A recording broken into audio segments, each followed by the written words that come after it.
अस्सलाम वालेकुम dear students.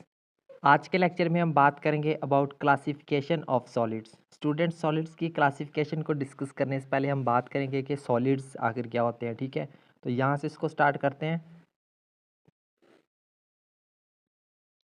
The matter in which atoms and molecules are strongly bound and maintain definite volume and shape unless changed by applying external forces is called solids। तो solids क्या होते हैं? ये हमारे पास matter की वो टाइप है जिसमें जो एटम्स और मॉलिक्यूल्स होते हैं ना, वो आपस में एक दूसरे के बड़े स्ट्रांगली बाउंड होते हैं और जो है वो अपना एक डेफिनेट वॉल्यूम और अपनी एक डेफिनेट शेप जो है उसको मेंटेन रखते हैं। कब तक मेन रखते हैं? जब तक कि हम उसके ऊपर कोई एक्सटर्नल फोर्स अप्लाई नहीं करते।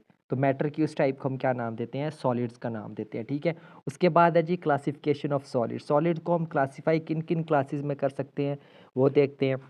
The solid materials are classified in two categories. जो सॉलिड मटेरियल्स हैं उनको हम दो कैटेगरीज में क्लासीफाई कर सकते हैं। Number one is crystalline solids and number second is non crystalline solids. तो क्रिस्टलाइन सॉलिड्स क्या होते हैं, नॉन क्रिस्टलाइन सॉलिड्स क्या होते हैं, अब इनको देखते हैं वन बाय वन करके।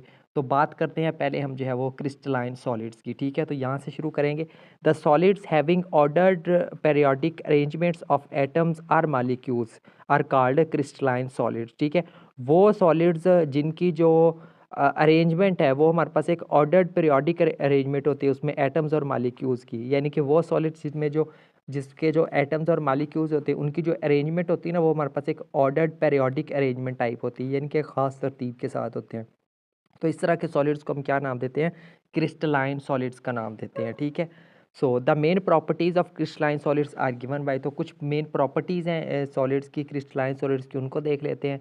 तो पहली है जी, the internal arrangements of atoms molecules or ions of crystalline solids has definite order. यानी कि इनकी जो इंटरनल अरेंजमेंट है ना एटम्स की, मालिक्यूल्स या फिर आयंस की, किसी भी क्रिस्टलाइन सॉलिड की, उसका जो ऑर्डर है वो डेफिनेट होता है। ठीक है, number second is the crystalline solids have a sharp melting point. इनका जो मेल्टिंग पॉइंट है वो क्या होता है? शार्प मेल्टिंग पॉइंट होता है इनका।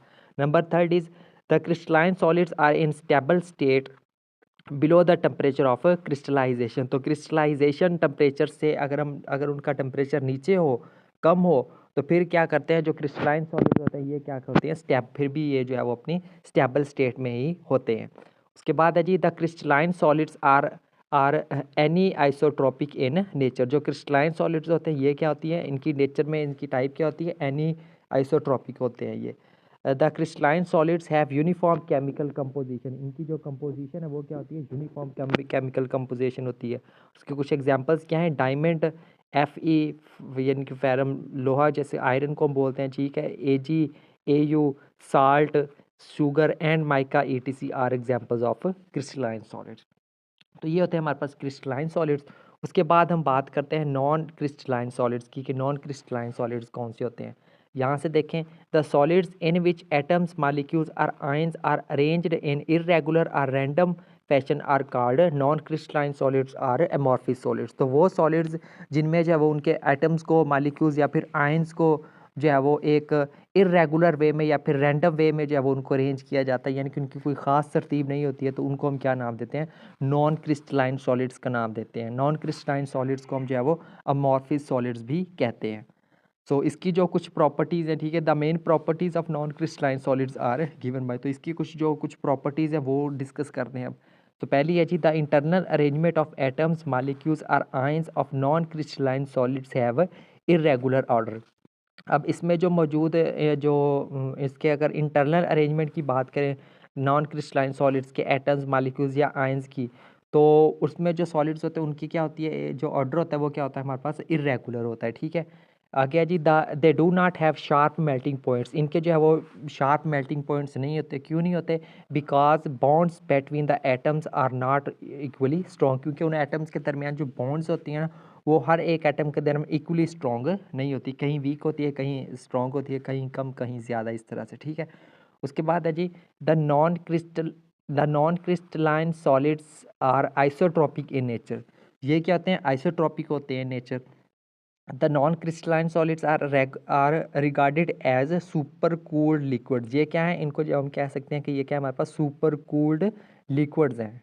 उसके बाद अगर एग्जांपल्स देखें तो glass, waxes, plastics and gel etc are examples of non crystalline solid. तो ये जो है वो इसकी कुछ एग्जांपल्स थी। तो ये था स्टूडेंट्स हमारा आज का लेक्चर, जिसके अंदर जो है वो हमने क्लासिफिकेशन की है सॉलिड्स की, नॉन क्रिस्टलाइन सॉलिड्स में और क्रिस्टलाइन सॉलिड्स में। तो क्या होते हैं crystalline solid, non crystalline solid, उम्मीद करता हूँ आपको अच्छे से क्लियर हो गया होगा। तो ये था हमारा आज का लेक्चर, मिलते हैं नेक्स्ट लेक्चर में। नेक्स्ट लेक्चर में हम बात करेंगे बेसिकली आगे क्रिस्टलाइन सॉलिड्स की मज़ीद क्लासिफिकेशन करेंगे, ठीक है। तो वो हम नेक्स्ट लेक्चर में डिस्कस करेंगे। सो तब तक के लिए टेक केयर एंड अल्लाह हाफिज़।